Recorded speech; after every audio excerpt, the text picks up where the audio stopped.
अरे बहू रानी तो सारा सारा दिन कमरे में बंद रहती है, कोई काम भी नहीं। मैं तो बोर हो जाती हूँ, क्या करूँ। तभी मीना की सहेली रीना उससे मिलने आती है। अरे मेरे घर का भी यही हाल है, बेटा ऑफिस और बहू कमरे में बंद, समय काटे नहीं कटता। लेकिन अब सच मानो तो वक्त ही नहीं है कि वक्त से रोटी भी खा लूं। अरे बहन, मुझे भी बता दे कौन सा जादू चलाया है। मैं भी अब जिंदगी के बचे कुचे दिन आराम से काट लूं। दीवारें देख देख कर तो बोर हो गई हूं मैं। रीना मीना को एक स्मार्टफोन देती है। ये ले, ये है वो छड़ी जो जादू करती है। इसमें मैंने तेरा फेसबुक अकाउंट भी बनाया है, एंजल प्रिया के नाम से। बस अब यहाँ दोस्त बना और सबसे बातें कर।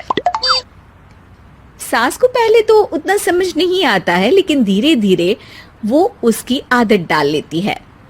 माँ जी जल्दी से खाना खा लीजिए, मुझे थोड़ा काम है। अरे तू जा, मैं खा लूंगी, अभी वक्त नहीं है। और सासू माँ मोबाइल में मुंह गड़ाए जवाब दे देती है।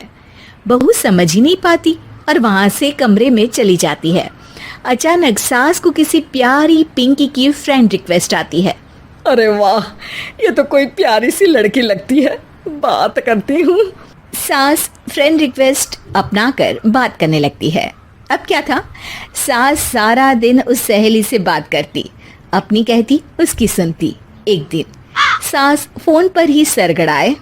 अरे बहू, जरा मंदिर के लिए थाली सजा दे, आज कीर्तन है। बहू फोन पर किसी को मैसेज टाइप करते कहती है। माँ जी क्या है, अब मुझे क्या पता कि आपको कौन कौन से भगवान की पूजा करनी होती है। तभी सास के पास कोई मैसेज आता है। अच्छा अच्छा ठीक है, रहने दे, मैं ही कर लूंगी। अब मैंने मना थोड़ी ना किया है, कर देती हूँ मैं। अब मैंने भी बोला ना कि थोड़ी देर में बात करती हूँ, तो मैं ही कर लेती हूँ, तू जा अपने कमरे में। बहू वहां से चली जाती है। सास मंदिर पहुंचती है और मंदिर की सीढ़ियों पर बैठकर सास फोन पर लिखती है। अरे मेरी बहू सारा दिन अपने कमरे में बैठी रहती है। वहां से रिप्लाई आता है। मैं आपकी बहू को तो जानती नहीं हूँ, लेकिन हाँ एक बात है, हो सकता है आपने उसे ताने दिए होंगे या फिर उसका दिल दुखाया होगा। ऐसा करने पर बहुओं का मन ससुराल से हट जाता है। याद रखिए, बहू और बेटी में फर्क होता है। सास घर जाती है और बहू से बड़े ही प्यार से बात करती है, उसके लिए खाना बनाती है, उसे गिफ्ट में साड़ी भी देती है। जिसके बाद अगले दिन, माँ जी चलिए, आज मैं भी आपके साथ मंदिर चलती हूँ, आते वक्त भोले भैया के गोलगप्पे खा कर आएंगे। अरे हाँ बहू, ये तो अच्छा है, चलो। सास मन में सोचती है कि उसकी फेसबुक वाली दोस्त कितनी अच्छी है।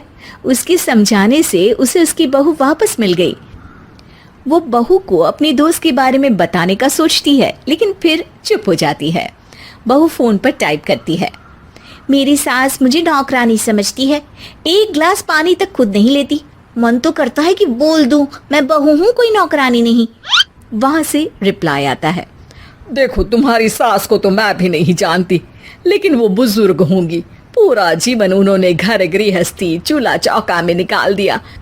और फिर तुम ये भी मत भूलो कि जिस पति पर तुमको इतना गर्व है, उसे भी शिक्षा उन्होंने ही दी है। तो जिसने तुम्हें इतना दिया, क्या तुम उनकी थोड़ी सी सेवा नहीं कर सकती? बहू भी अगले दिन से सास का सारा काम करती, उनके पैर दबाती, उनका ख्याल रखती, उनके साथ घूमने जाती। एक दिन सास, बहू ये लो मेरा हीरे का हार।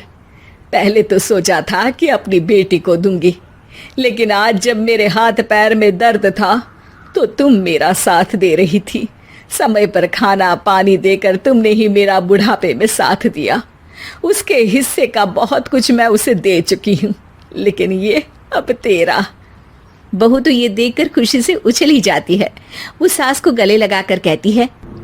माँ जी, आप सच में बहुत अच्छी है। भला हो उस एंजल प्रिया का जिसने मुझे आपसे वापस मिलवा दिया, वरना मैं तो हमेशा आपको गलत ही समझती। मैं तो सोचती थी काश वो एंजल प्रिया मेरी सास होती। क्या नाम लिया बहू? एंजल प्रिया तेरी फेसबुक फ्रेंड है? हाँ माँ जी, वो बहुत अच्छी है। उन्होंने ही मुझे बताया कि सास की कीमत क्या होती है। अरे बहू, कहीं तू प्यारी पिंकी तो नहीं? जी माँ जी, मैं ही हूँ प्यारी पिंकी। क्यों? सास बहू को गले लगाकर कहती है। मैं भी यही सोचती थी कि काश प्यारी पिंकी मेरी बहू होती। शुक्रिया बहू।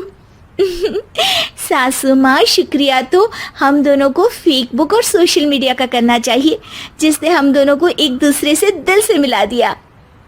अब तक दोनों को समझ आ गया था कि जो खुशी वो बाहर ढूंढ रहे थे, सच में तो वो उनके घर में ही थी।